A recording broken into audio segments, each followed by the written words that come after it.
So a TikTok moderator sued the company because they got PTSD and severe psychological trauma. So throw up that headline for everybody. Severe psychological trauma, TikTok moderator sues over PTSD from watching graphic videos. So I actually have right here. Here, I'll read it to you guys. In a proposed class action lawsuit filed in the California Central District Court, Candy Frazier says she spent 12 hours a day moderating videos uploaded to TikTok for a third-party contracting firm named TELUS International. In that time, Frazier says she witnessed, quote, thousands of acts of extreme and graphic violence, including mass shootings, child rape, animal mutilation, cannibalism, gang murder, and genocide. Frazier says that in order to deal with the huge volume of content uploaded to TikTok daily, she and her fellow moderators had to watch between 3 and 10 videos simultaneously, with new videos loaded in at least every 25 seconds. Moderators are only allowed to take one 15-minute break in the first 4 hours of their shift, and then additional 15-minute breaks every 2 hours afterwards. The lawsuit says ByteDance monitors performance closely and, quote, heavily punishes any time taken away from watching graphic videos. Okay. So I was actually surprised to learn this part, that she saw thousands of acts of extreme and graphic violence, mass shootings, child rape, animal mutilation, cannibalism, gang murder, and genocide. I was surprised because, you honestly don't think that anybody is really stupid enough to put that stuff on TikTok. Like, you have to know, if you're going to put that on TikTok, you're committing a crime, like an actual crime. So now you're subjecting yourself to litigation and to prison time.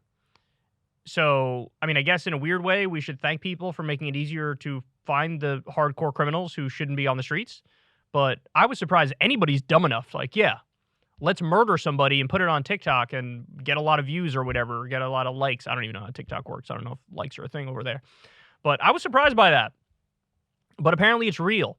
So, look, I guess the obvious question here is it a legitimate lawsuit? Should she win the lawsuit?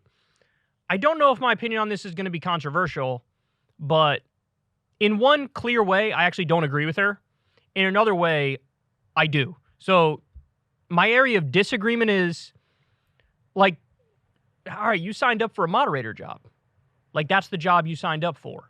So when you're a moderator, of course you're going to get to see either the extreme cases or the borderline cases. Now, again, I get it. Like, I wouldn't expect people to be dumb enough to put this sort of stuff on there. But if they do, like, of course it's going to be a moderator who deals with it and pulls it. And by the way, even though you guys know I'm the biggest free speech bro on the planet. I'm a free speech absolutist. But one of the things that I thought was so obvious I didn't even bear mentioning is that, of course, one of the things you should ban are actual crimes. Like, you can't have people committing murders or genocide or rape or whatever, putting them on the platform. That's insane. Like, no. You use it for an investigation to get the people, but also, yeah, of course, pull it down. That shouldn't be allowed up there. That's obvious. I consider that obvious, so obvious it didn't even bear mentioning. But when you sign up for a moderator job, you're going to get a lot of terrible things that nobody wants to see put in front of you because that's the job you signed up for. So I don't agree with her that, you can't sign up for a job that's PTSD inducing, and then when you get PTSD, sue the company for it. Then don't sign up for the job originally, because you're going to see a lot of stuff as a moderator that's going to shake you to your core, even if it's not this stuff. So I don't agree on that front. But what I will say is, an area where I agree, or something should be done, is if I'm the judge in this case, I'm absolutely saying you got to develop better standards. So in other words, they shouldn't have to watch, how many videos did they say? 7 to 10 videos at a time? That doesn't even make sense. That's not possible. You have one stream of consciousness. You can't split it between 7 or 10 different things. You can't have a situation where one 15-minute break in the first 4 hours and then another 15 minutes every 2 hours after that. No, you can't do that either.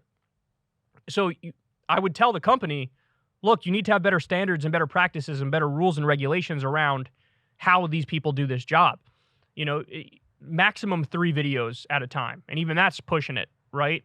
More, it should be every hour, every 2 hours, you get a 15-minute break or something like that, as opposed to what it is now. So That's my issue with it. My issue is the structure of it. Obviously, they probably need more moderators, and they don't have nearly enough, so they should hire more, and they should have better standards, better hours, better overtime pay, things of that nature. But I don't know. Maybe it makes me an asshole, but when I saw that there was a lawsuit over PTSD and severe psychological trauma, it's like, okay, I feel bad for you, but then don't sign up for a job that's very conducive to PTSD and severe psychological trauma. It's like becoming a psychologist and then complaining afterwards like, people keep telling me about their problems all day. I hate it. That's literally the job you signed up for. That's what it is. Like, that's the description of it. So what are you talking about? I get it. There are lines, right? When it becomes too egregious, it's almost like the NFL thing where, you know, these guys were getting all these concussions and had brain trauma, and then as they got older, they would develop dementia at a really young age, or they would commit suicide, or all these things. And it's like, they sue, and they're like, well, we should have known about this stuff. You should have told us, or there should have been better safety protocols or whatever. And it's like, on the one hand, I get it. Like, I get why you're saying that, because your life was kind of ruined by picking this path. But then on the other hand, did you really need a study to tell you that bumping your head into another grown man's head going 15 miles an hour is not good for you? Like, did you really need further evidence that that's not good, that running into a 300-pound behemoth is a bad thing for you? Like, you should kind of already know that, right? So I don't know. Maybe it's a little bit a little bit more of a complex issue than I'm giving full credit for in this segment, but my instinct was no on the, you know, suing them for PTSD and psychological trauma, but yes on better standards and practices, and in terms of the hours they work, the amount of time in a break they get, the number of streams they have to watch.